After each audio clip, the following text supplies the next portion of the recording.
Welcome all. We are in our textbook, Adobe Photoshop CC for Digital Photographers by Scott Kelby, and I am going to demo, starting in Chapter 5, converting images to black and white using Camera Raw. Normally I try to demo this in class, but we have got a couple of projects going on, or one project in particular that I think is going to take a little bit of time.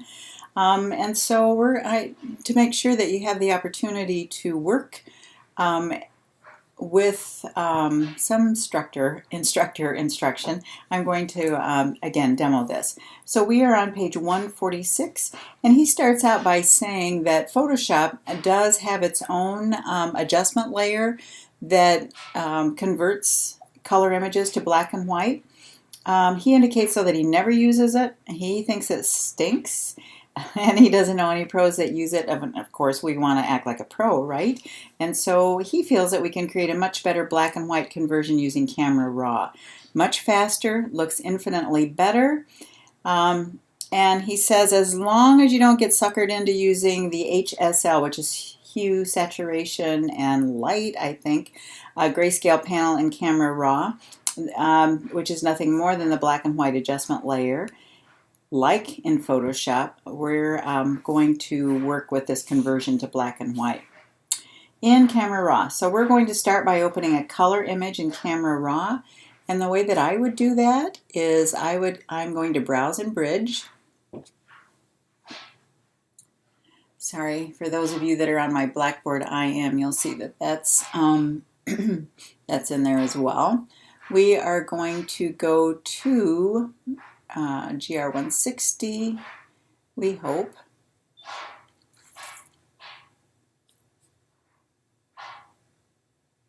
All right, sorry, I had to break there for a minute to find out where my folder was. Actually, it's out on the desktop, and I'm going to open up that folder, and then we are going to click on the convert black and white .ding image, DNG, and in order to open that in Camera Raw, we're going to left click on it, and we're going to do a control or right click on it if you're on a PC.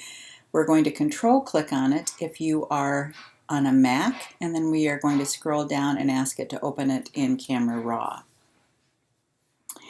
And it says converting from color to black and white is simple. We're going to just click on the HSL grayscale icon. It's the fourth one from the left at the top of the panel area.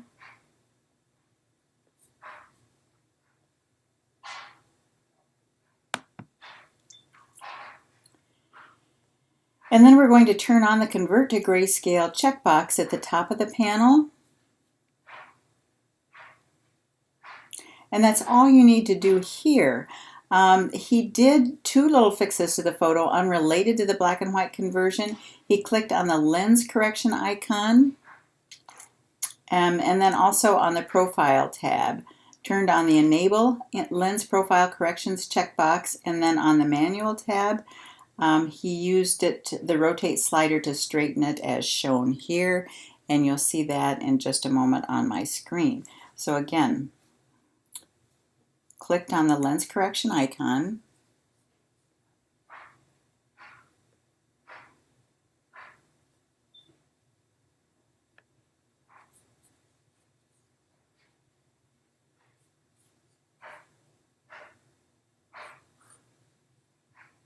I'm trying to get some tool tips here.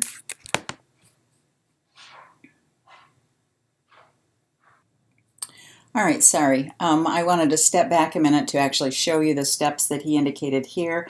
The two little corrections that he did to the photo unrelated to the black and white conversion is he clicked on the lens correction icon, which is, if you scroll over here, it looks like a little camera. And then on the profile tab, he turned on the enable lens profile corrections. And then on the manual tab, he used the rotate slider to straighten it a bit.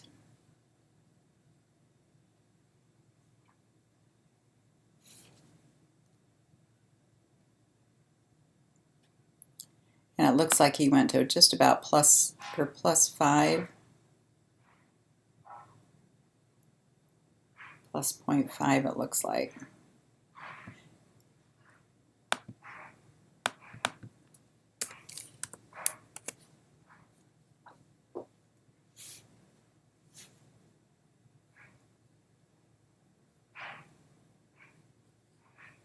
And then once you click on the Convert to Grayscale checkbox, which we're going to do right here, you'll see that according to Kelby, it gives you an incredibly flat conversion. You might be tempted to drag the color sliders around until you realize that since the photo is already converted to black and white, you're kind of dragging around in the dark. So what he tells us to do is get out of that panel just as fast as we can. And so we are going to get out of that panel as fast as we can. And where are we going to go from there?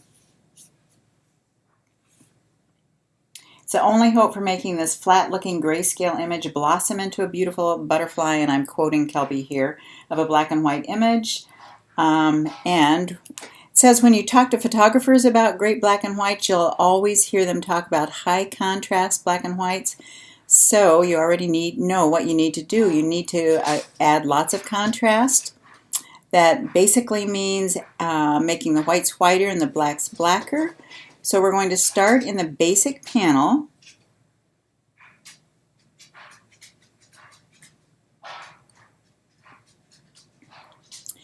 And we're going to, rather than what we normally would do is adjust the exposure slider to start things off, but in this case the image looks okay in the midtones. Actually the image is all midtones, which, yeah, if you look at this you'll see that the overall image is significant midtones. So if you wanted, you could drag a little to the left to darken it, but he's just leaving it set as is. So we're going to drag the contrast slider way over to the right.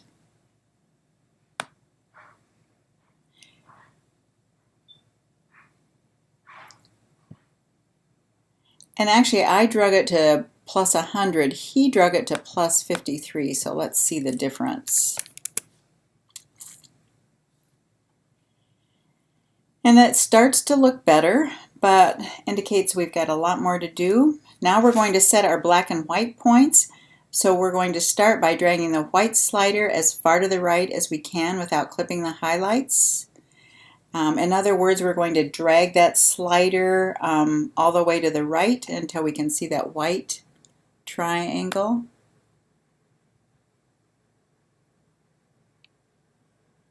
Alright, so you start to see the white triangle there. I'm going to back off just a touch. And where I'm saying white triangle is up here in the upper right hand corner of this histogram. A little bit more. About 65 you can leave it.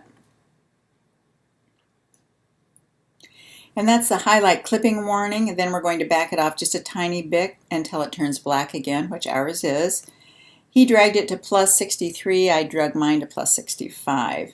Now we're going to drag the blacks slider to the left until it really starts to look nice and contrasty. He drug it to about minus 39.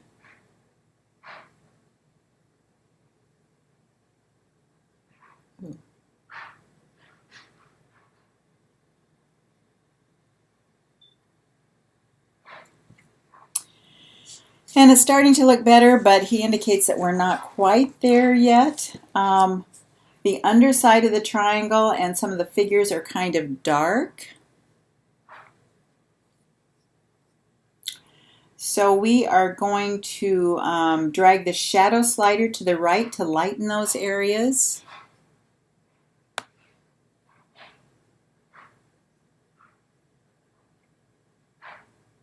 He drug it to plus 53. Holy moly.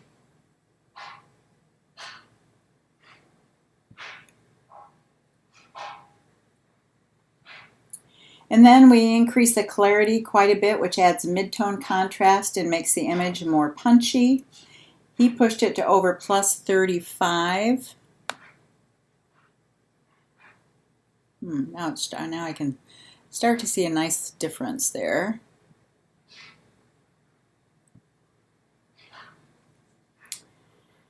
The column on the left looks really white, so we are going to pull back those highlights by dragging the highlight slider to the left.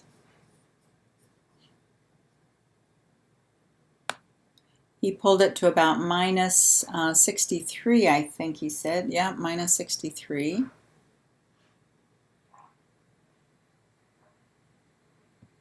Much better.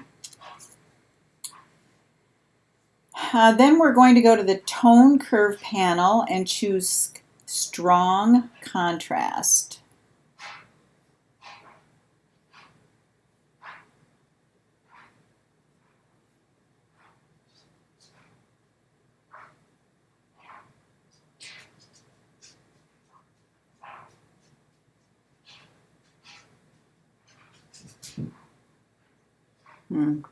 As soon as I can find it, we'll get there. There you go. And we're going to choose strong contrast from the curve pop-up menu.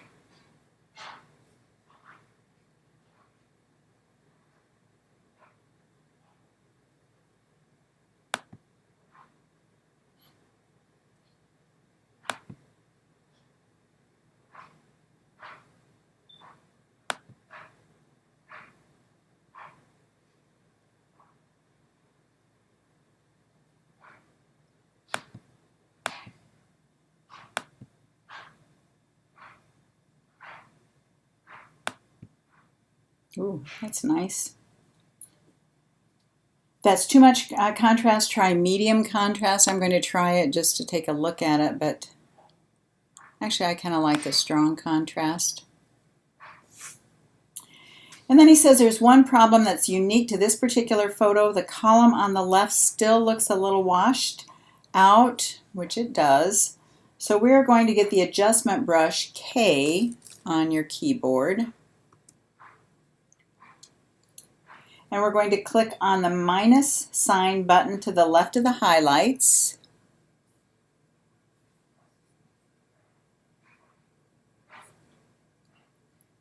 To reset the sliders to 0. Actually, it didn't do that, but I'm going to try it again.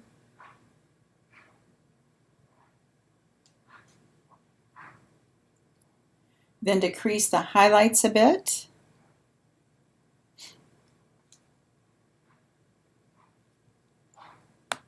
Decrease the shadows a bit as well. Yeah, that is starting to make a difference there. And then you'll note the difference in the textbook on page 149 between the original starting point and what we've ended with as well. And you can do, I'm going to done, click a done, and there we go. And I'll be back in just a moment.